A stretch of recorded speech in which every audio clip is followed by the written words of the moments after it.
Hello everyone, welcome back.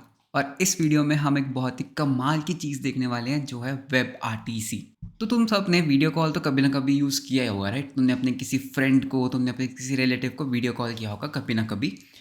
तो अगर मैं तुम्हें बोलूँ कि यार तुम्हें खुद का वीडियो कॉल एप्लीकेशन बना सकते हो बिना किसी सर्वर के, क्या तुम इस बात को मानोगे?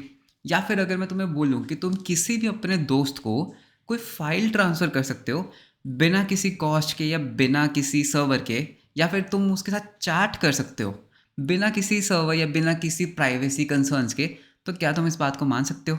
तो इस वीडियो में हम देखने वाले हैं वेब आरटीसी। वेब आरटीसी क्या होता है और कैसे आप खुद का एक वीडियो स्ट्रीमिंग या फिर I can say video calling app बना सकते हो without any third party server. Basically हम क्या करने वाले हैं, दो कंप्यूटर्स को डायरेक्टली कनेक्ट करने वाले हैं विदाउट एनी सर्वर। और ये ज़रूरी नहीं है कि वो कंप्यूटर्स आपस में पास में पड़े हो। एक कंप्यूटर आपका हो सकता है, दूसरा मशीन में भी आपके दोस्त की हो सकती है जो कहीं और रहता है। तो समझते हैं वेब आरटीसी क्या होता है, और ये बहुत ही अमेजिंग टेक्नोलॉजी है। तो इस वीडियो को एंड तक ज़रूर देखना, बिकॉज वेब आरटीसी को समझना आपके लिए बहुत बेनिफिशियल हो सकता है आने वाली लाइफ में। तो let's start with the video. तो सबसे पहले समझते हैं वेब आरटीसी होता क्या है and why do we need web RTC, right? तो यहाँ पर you can see web RTC. तो वेब आरटीसी बेसिकली एक टेक्नोलॉजी है जो हमारे ब्राउज़र्स के अंदर बिल्ट इन आती है। ओके, तो क्या कर सकते हो आप, लेट्स से दैट ये एक वेब ब्राउज़र है, ठीक है? जैसे हमारा क्रोम हो सकता है या कोई भी हमारा एक मॉडर्न वेब ब्राउज़र है, एंड ये आपके दोस्त का वेब ब्राउज़र है। ओके, दूसरा web browser. And what you can do is basically you can connect this web browser. तुम इस वेब ब्राउज़र को इसके साथ कनेक्ट कर सकते हो डायरेक्टली, ठीक है, बिना किसी सर्वर के। And you can see similarly तुम इसको इसके साथ कनेक्ट कर सकते हो। ओके, एंड जब ये दोनों वेब ब्राउजर्स आपस में कनेक्ट हो जाते हैं, then what you can do, you can turn on your video, ठीक है? तुम स्ट्रीम्स शेयर कर सकते हो एक दूसरे के साथ, तुम चैट कर सकते हो, तुम फाइल्स ट्रांसफ़र कर सकते हो बिना किसी लिमिट के। ओके, तो इसमें बेसिकली क्या होता है, कोई भी थर्ड पार्टी सर्वर या किसी भी तरह का क्लाउड तुम्हें चाहिए नहीं होता। तो ये सब वेब आरटीसी तुम्हें आउट ऑफ द बॉक्स देता है। ओके, अब समझते हैं वेब आरटीसी काम कैसे करता है। तो यहाँ पर मैंने क्या बोला, दैट तुम बेसिकली अपनी वीडियो को ट्रांसफ़र कर सकते हो, तुम फाइल्स को ट्रांसफ़र कर सकते हो। बेसिकली डेटा शेयरिंग हो रही है, डेटा ट्रांसफ़र हो रहा है ना? तो जब तुम इंटरनेट के ऊपर किसी भी तरह का डेटा को ट्रांसफ़र करते हो, तो वहाँ पर कुछ प्रोटोकॉल्स होते हैं जो हमारा जो इंटरनेट है बेसिकली वो फॉलो करता है, राइट? जैसे एक आपने मे बी सुना होगा टीसीपी, करेक्ट? तो टीसीपी क्या होता है? TCP stands for transmission control protocol. Let's say अगर मैं आपके साथ चैट कर रहा हूँ व्हाट्सएप पे, ओके, तो वहाँ पर क्या होता है, टीसीपी प्रोटोकॉल यूज़ होता है। या फिर अगर आपने एज अ डेवलपर कभी सॉकेट्स के साथ काम किया है, तो वो सब टीसीपी प्रोटोकॉल पे चलता है। टीसीपी प्रोटोकॉल क्या करता है, पहले हम टीसीपी को समझते हैं। टीसीपी प्रोटोकॉल बेसिकली तुम्हारे जो पैकेट्स होते हैं, ठीक है, उनको अरेंज करता है, उनको मॉनिटर करता है और मेक श्योर करता है कि तुम्हारा कोई भी पैकेट लूज़ ना हो। लेट्स से मैंने तुम्हें व्हाट्सएप पर हेलो भेजा, ठीक है? क्या गारंटी है कि ये हेलो तुम्हारे पास पहुंच जाएगा? क्या मैं कह सकता हूँ कि हाँ 99.999% गारंटी है दैट ये पैकेट तुम्हारे पास पहुंच जाएगा, राइट? सिमिलरली जब तुम वेब पे कुछ भी वेबसाइट लिखते हो, लेट्स से तुमने लिखा google.com, ओके, तो क्या गारंटी है कि google.com तुम्हारे पास वेबसाइट खुल जाएगी? बिल्कुल सही। तो कैन आई से दैट हाँ 99.999% गारंटी है कि खुल जाएगी, अनटिल अनलेस तुम्हारा कोई इंटरनेट इशू हो या फिर कोई और टेक्निकल इशू आ जाए, ठीक है? तो टीसीपी बेसिकली मेक श्योर करता है कि जो भी तुम इंटरनेट पे कर रहे हो वो सब सही तरीके से हो, जितने भी पैकेट्स है वो सब पहुंच जाए। पैकेट्स को अरेंज करना, कोई भी पैकेट या कोई भी इन्फॉर्मेशन रास्ते में मिस ना हो जाए। लेकिन इसी की जगह दूसरी जगह वी हैव यूडीपी, ठीक है? तो UDP stands for user datagram protocol. Now हम ये क्यों पढ़ रहे हैं, ठीक है? अगर तुम किसी के साथ वीडियो कॉल करते हो, बेसिकली अब वीडियो कॉल, ठीक है, तो तुमने देखा होगा दैट कई बारी वीडियो लैग करती है। जैसे मैं कुछ बात कर रहा हूँ और एकदम से क्या होता है, कुछ वर्ड्स स्किप हो जाते हैं, देन यू उसके बाद फिर वो फिर से ठीक हो जाता है। तो जितने भी इस तरह के कनेक्शंस होते हैं ना, जैसे अगर हम यूट्यूब लाइव की बात करें, हम जूम कॉल्स की बात करें या वीडियो कॉल्स की बात करें, वो यूडीपी के थ्रू होती हैं। टीसीपी के अंदर हमें बेसिकली एक सर्वर चाहिए होता है to manage all this stuff. But आप अपने ब्राउज़र को दूसरे ब्राउज़र के साथ कनेक्ट कर सकते हैं विद यूडीपी, और इसमें आपको किसी भी तरह का कोई सर्वर नहीं नीडेड होता। तो web RTC basically works on the UDP protocol, user datagram protocol. इसका एडवांटेज क्या है कि ठीक है, ये फास्ट होता है और इसमें तुम्हें किसी भी तरह की सर्वर की झंझट नहीं होता। लेकिन इसका नुकसान क्या है, फॉर एग्जांपल अगर तुम किसी को एक फ़ाइल सेंड कर रहे हो, ठीक है, तो बहुत ही हाई चांसेस हैं दैट बीच में पैकेट्स मिस हो जाएंगे एंड ये फाइल करप्ट हो सकती है। मैं ये नहीं कह रहा हो जाएगी, हो सकती है। वीडियो कॉलिंग के लिए बेस्ट है बिकॉज ठीक है, like if I am video calling with you, मैं बीच में अगर लैग हो रहा हूँ तो कोई बात नहीं, जैसे हम बोलते हैं ना एम आई ऑडिबल, तो बेसिकली हम वो बोल के ठीक हो जाते हैं। तो यूडीपी में पैकेट्स मिस हो जाते हैं, ओके। यूडीपी रिलायबल नहीं होता, टीसीपी रिलायबल होता है। तो अगर तुम गूगल ड्राइव के ऊपर फाइल्स अपलोड करते हो, वहाँ से तुम फाइल्स को डाउनलोड करते हो, तो you are basically using the TCP protocol. लेकिन अगर तुम वेब आरटीसी के साथ काम करते हो, तुम किसी के साथ वीडियो कॉल कर रहे हो, तो तुम यूडीपी प्रोटोकॉल को यूज़ करते हो। सिमिलरली चैटिंग में भी हम टीसीपी को यूज़ करते हैं, but okay you can use UDP as well. तो अब देखते हैं कि कैसे हम यूडीपी आर्किटेक्चर या हम कैसे वेब आरटीसी आर्किटेक्चर को यूज़ कर सकते हैं टू कनेक्ट टू ब्राउजर्स, ठीक है। तो ये बहुत इंपॉर्टेंट पार्ट है वेब आरटीसी को अंडरस्टैंड करने के लिए। तो क्या होता है बेसिकली वेब आरटीसी में, लाइक ये तुम्हारा ब्राउज़र है, ठीक है, मैं फिर से रिपीट कर रहा हूँ एक तरह से, और ये तुम्हारा ब्राउज़र है। अब तुमने इन दोनों को कनेक्ट करना है, तो कैसे कनेक्ट करोगे, है ना। अगर तुम किसी को फ़ोन करना चाहते हो, बेसिकली तुम किसी को कॉल करना चाहते हो, तो तुम्हारे पास उसका नंबर होता है, राइट। लाइक सभी के पास फ़ोन है ना। तो तुम्हें कैसे पता है कि तुमने किसको कॉल करना है, तो तुम एक नंबर डायल करते हो, बेसिकली तुमने किसे कॉल करना है। तो सिमिलरली यहाँ पर भी like there are millions of users on the internet, ठीक है, millions and billions I would से।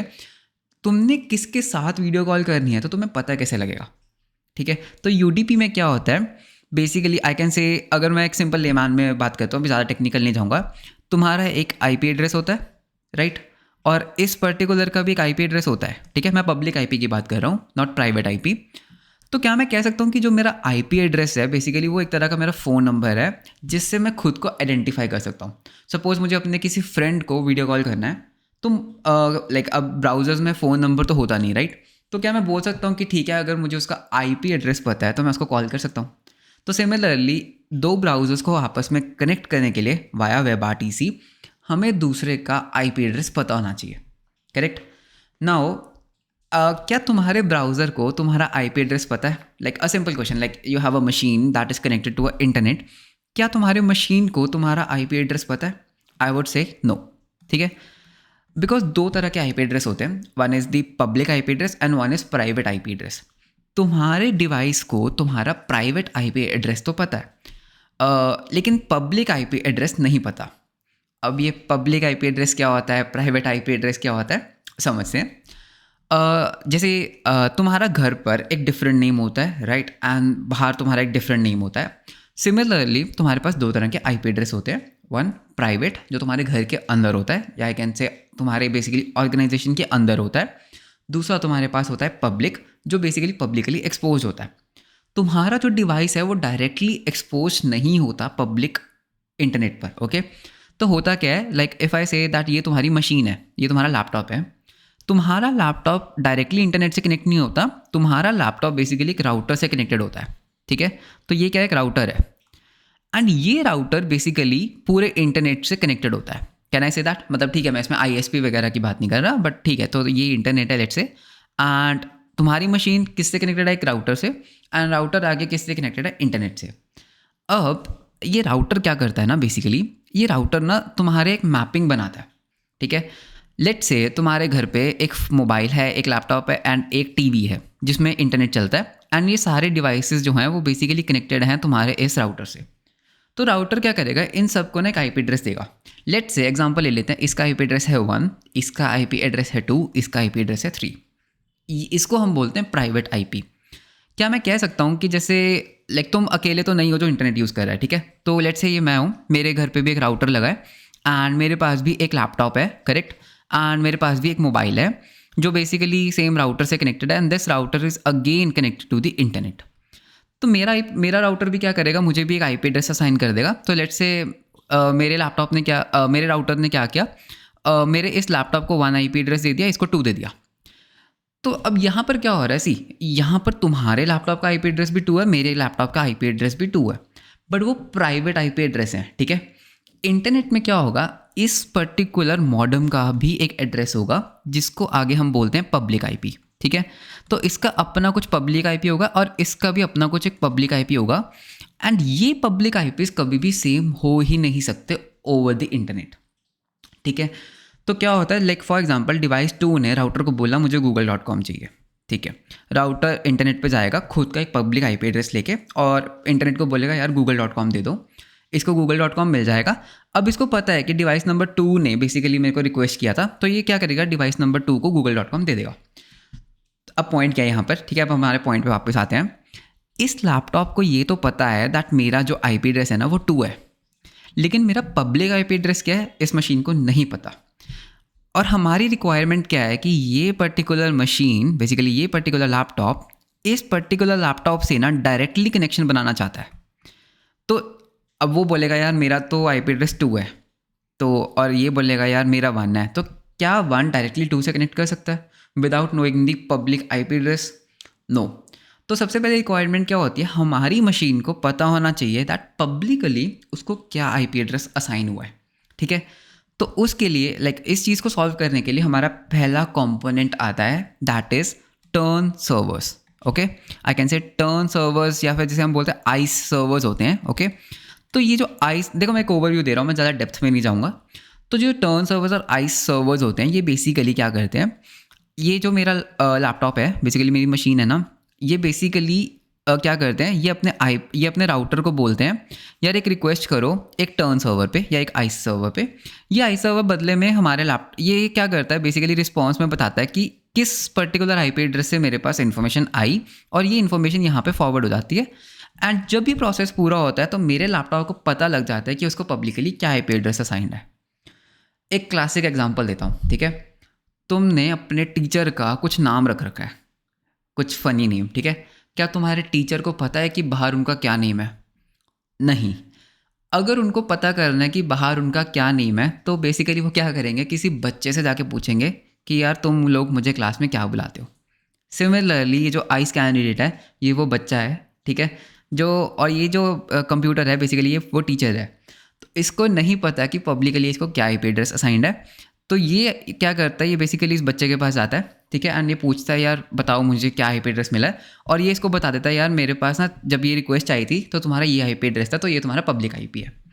तो सबसे पहला स्टेप क्या होता है, हमारी मशीन को पता होना चाहिए दैट उसका खुद का पब्लिक आईपी एड्रेस क्या है। वंस यू नो दैट, ठीक है, तो मुझे पता लग गया यार मेरा आईपी एड्रेस क्या है, इसको पता लग गया मेरा आईपी एड्रेस क्या है। अब इन दोनों को एक दूसरे के आईपी एड्रेस से शेयर करवाने हैं। अगर तुम एक नया सिम खरीदते हो, क्या तुम्हें पता होता है तुम्हारा फ़ोन नंबर क्या है? तुम अपने किसी दोस्त को कॉल करके देखते हो कि तुम्हारा फ़ोन नंबर क्या है। सिमिलरली वही वाली चीज़ है, ये बेसिकली इसको कॉल करके पूछ रहा है यार बताना किस नंबर से कॉल आया, तो इसको खुद का नंबर पता लग गया। तो अभी तक हमारा सिनारियो क्या है कि हमारे पास 2 बेसिकली मशीन्स थी और इन दोनों मशीन्स को इनका अपना अपना आईपी एड्रेस पता लग चुका है, ठीक है। अब हमें क्या करवाना है, इन दोनों के जो फ़ोन नंबर्स हैं या फिर जो इनके पब्लिक आईपी एड्रेसेस हैं उनको आपस में शेयर करवाना है। अब ठीक है, यहाँ पर शेयर करवाने के लिए यू नीड सम सोर्स, ठीक है। इस पार्ट को कहते हैं सिग्नलिंग, ठीक है। तो पहला तो था, ठीक है, हमने इनिशियलाइज तो कर लिया। अब हम क्या करेंगे, will do like second part is signalling, ठीक है। सिग्नलिंग में क्या होता है, बेसिकली तुम खुद की इन्फॉर्मेशन, बेसिकली तुम खुद की जो भी तुम्हारी इन्फॉर्मेशन है, तुम्हारा आईपी, तुम्हारी डिस्क्रिप्शन, जो भी तुम्हारी लोकल इन्फॉर्मेशन है, तुम्हें वो इन्फॉर्मेशन दूसरे पर्सन तक पहुंचानी है। अब वो तुम कैसे पहुंचा सकते हो, या तो तुम उसको व्हाट्सएप पे भेज दो, ठीक है, तुम उसको ईमेल कर दो, ठीक है। लेकिन ऑब्वियसली यार जब तुम किसी का जूम मीटिंग करते हो तुम ऐसे तो नहीं कहते, या फिर लेट्स से मैं कोई कॉल कर रहा हूँ, ठीक है, किसी फ्रेंड को, मैं अपनी उसकी ईमेल आईडी भरता हूँ, वो ऑटोमेटिकली मेरी कॉल कनेक्ट कर देता है। अब मैं ऐसा तो नहीं बोलता ना यार उसको पहले मैं किसी तरह से बोलूँ यार एक काम कर तो अपना मेरे को डिस्क्रिप्शन भेज एंड देन मैं तेरे को कॉल कर पाऊँगा। तो यूजुअली प्रेफर्ड क्या होता है, हम एक सर्वर बनाते हैं, ठीक है। आई नो मैंने बोला था कोई सर्वर नहीं होता, बट ठीक है मैं समझाऊंगा क्या। हम क्या करते हैं, एक बेसिकली एक सिंपल सा ना एक सॉकेट सर्वर बनाते हैं, और ये सॉकेट सर्वर बेसिकली क्या करता है, this is only responsible for sharing this IP addresses, जो ये डिस्क्रिप्शन होती है बेसिकली जो मेरी लोकल इन्फॉर्मेशन है ना उसको शेयर करता है, ठीक है। दोबारा बताता हूँ क्या होता है। तो अभी तक क्या हुआ, हमारे पास बेसिकली ये क्या है एक मशीन और ये भी क्या है एक मशीन। अब इनका आपस इनको पता लग चुका है हु एम आई, इसको भी पता लग चुका है हु एम आई। अब क्या होता है, हमारे पास बेसिकली एक नोड सर्वर होता है, ठीक है। ये नोड सर्वर के थ्रू हम क्या कर सकते हैं, या फिर तुम व्हाट्सएप पे भी शेयर कर सकते हो, एक सेशन डिस्क्रिप्शन होती है जिसको हम बोलते हैं SDP, सेशन डिस्क्रिप्शन होती है ये हमारी। ये सेशन डिस्क्रिप्शन में होता क्या है, बेसिकली इस कंप्यूटर के पास जो डिस्क्रिप्शन होती है ना, इसमें सारी इन्फॉर्मेशन होती है दैट मैं कौन हूँ, ठीक है, मेरा पब्लिक आईपी क्या है, मेरा प्राइवेट आईपी क्या है, अगर तुमने मेरे साथ कनेक्ट करना है तो तुम किस रूट के थ्रू मेरे साथ कनेक्ट कर सकते हो, वो सब कुछ इसमें होता है। तो हमें क्या करना होता है, इस एसडीपी को उठा के यहाँ तक पहुँचाना है, ठीक है। लेकिन अभी तुम डायरेक्टली नहीं पहुँचा सकते बिकॉज तुम अभी कनेक्टेड नहीं हो। तो तुम क्या करते हो, ये एसडीपी बेसिकली अपने नोड सर्वर को देते हो। ये node server automatically like sockets के थ्रू या किसी भी प्रोटोकॉल के थ्रू तुम्हारे इस सेशन डिस्क्रिप्शन को यहाँ तक पहुँचा देता है, ठीक है। सिमिलरली इस पर्टिकुलर मशीन की भी क्या होगी, एक एसडीपी होगी, राइट। उस सेशन डिस्क्रिप्शन को भी हमने इसी नोड सर्वर के थ्रू हम क्या कर सकते हैं, बेसिकली वापस यहाँ पर पहुँचा सकते हैं, करेक्ट। एंड जब ये सेशन डिस्क्रिप्शंस आपस में एक्सचेंज हो जाती हैं, ठीक है, उसके बाद ये नोड सर्वर का काम खत्म। अब तुम डायरेक्टली कनेक्ट हो चुके हो, ठीक है। अब तुम क्या कर सकते हो, तुम एक दूसरे के साथ चैट कर सकते हो, तुम एक दूसरे के साथ वीडियो कॉल कर सकते हो, ऑडियो कॉल कर सकते हो, और फाइल्स को शेयर कर सकते हो over UDP connection without worrying about the privacy concerns. Okay, so that's how the WebRTC architecture works. तो बेसिकली पहले क्या होता है, बेसिकली पहले तुम इनिशियलाइज करते हो टर्न सर्वर्स आइस सर्वर्स के साथ, ठीक है।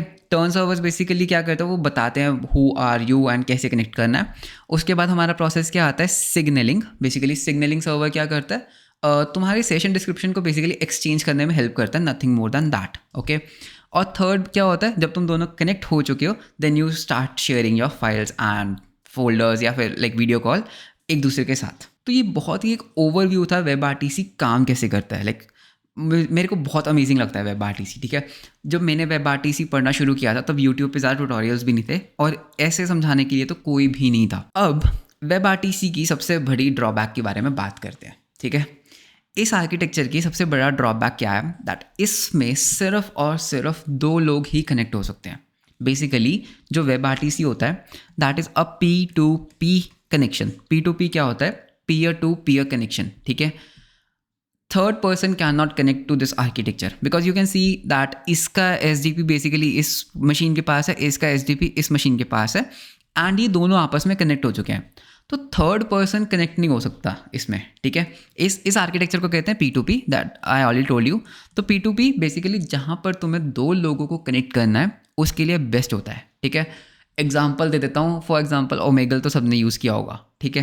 तो ओमेगल लाइक मुझे नहीं पता इंटरनली वो क्या यूज़ करते हैं, बट हाँ अगर तुमने खुद का एक ओमेगल जैसा ऐप बनाना है तो तुम P2P आर्किटेक्चर को यूज़ कर सकते हो। Basically you want to connect 2 people, right. और इसमें किसी भी तरह की सर्वर की ज़रूरत नहीं होती। हमारे पास एक और टोपोलॉजीज होती हैं, बेसिकली इनको हम टोपोलॉजीज कहते हैं। तो पहला हमने देखा P2P, दूसरा हमारे पास होता है मैश, ओके। तो मैश में क्या होता है, बेसिकली एक तरह का हैक अराउंड है। हम क्या करते हैं, हमारे पास जैसे ये एक मशीन है, हमारे पास ये एक मशीन है, ओके, एंड देन हमारे पास जैसे एक और मशीन है, एंड लेट्स से एक और मशीन है। हम क्या करते हैं, हर मशीन के साथ कनेक्शन बनाते हैं। तो ये मशीन इसके साथ भी कनेक्शन बनाएगी, इसके साथ भी कनेक्शन बनाएगी, इसके साथ भी कनेक्शन बनाएगी। ये पर्टिकुलर मशीन वापस इसके साथ भी बनाएगी, इसके साथ भी बनाएगी और इसके साथ भी बनाएगी। ये पर्टिकुलर मशीन भी सभी के साथ नेटवर्क बनाएगी, ओके। एंड जो ये बची तो ये भी क्या करेगी, सबके साथ कनेक्शन बनाएगी। तो इस आर्किटेक्चर को हम क्या बोलते हैं, मैश। इसकी सबसे बड़ा ड्रॉबैक क्या है, स्केलेबिलिटी, ठीक है। 1 2 3 4 तक ठीक है, लेकिन जैसे जैसे कनेक्शन बढ़ते रहते हैं कॉम्प्लेक्सिटी बढ़ती रहती है। सी अगर 10 users are already there on your platform, जैसे ही 11th आएगा तो पहले तो जो एग्जिस्टिंग 10 यूजर्स है उसको इस 11th के साथ कनेक्शन बनाना है और इस 11th पर्सन को सभी के साथ कनेक्शन बनाना है। तो स्केलेबिलिटी बहुत बड़ा इशू है मैश में, एंड मैश कभी भी प्रेफर्ड नहीं होता, ठीक है। तो हमारे पास एक और टोपोलॉजी आती है that is known as SFU, ठीक है। SFU is the most commonly use architecture in the industry. Google Meet, Discord and Zoom, तो वो सब क्या यूज़ करते हैं, वो SFU यूज़ करते हैं। SFU stands for selective forwarding unit. इसमें क्या होता है, इसमें हमें सर्वर की ज़रूरत पड़ती है, okay, but server as a client. तो इस आर्किटेक्चर में हम क्या करते हैं, लेट्स से ये हमारा एक पीयर है। पीयर क्या होता है, बेसिकली एक नोड है, ठीक है, एक यूज़र है। हमारे पास एक और यूज़र है यहाँ पर, हमारे पास एक और यूज़र है यहाँ पर, एक और यूज़र है यहाँ पर। इन सबको क्या करना है, इन सबको बेसिकली कनेक्शन बनाना है आपस में बनाएंगे तो वो मैश हो जाएगा, और P2P यूज़ करेंगे तो क्या होगा, बेसिकली वो like only 2 users can connect. तो हम यहाँ पर क्या करते हैं, एक सर्वर पर एक वर्चुअल मशीन रन करते हैं, ठीक है। ये क्या है, एक तरह का क्लाइंट है but on a server. And ये बेसिकली इसके पास भी तो वेब आरटीसी कैपेबिलिटीज़ हैं, करेक्ट। तो यहाँ पर क्या होता है SFU में, जैसे ये हमारा क्लाइंट 1 है, ये हमारा क्लाइंट 2 है, ये 3 है, ये 4 है। क्लाइंट 1 क्या करेगा, एक P2P कनेक्शन बनाएगा हमारे इस वर्चुअल मशीन के साथ। क्या ये पॉसिबल है? बिल्कुल है।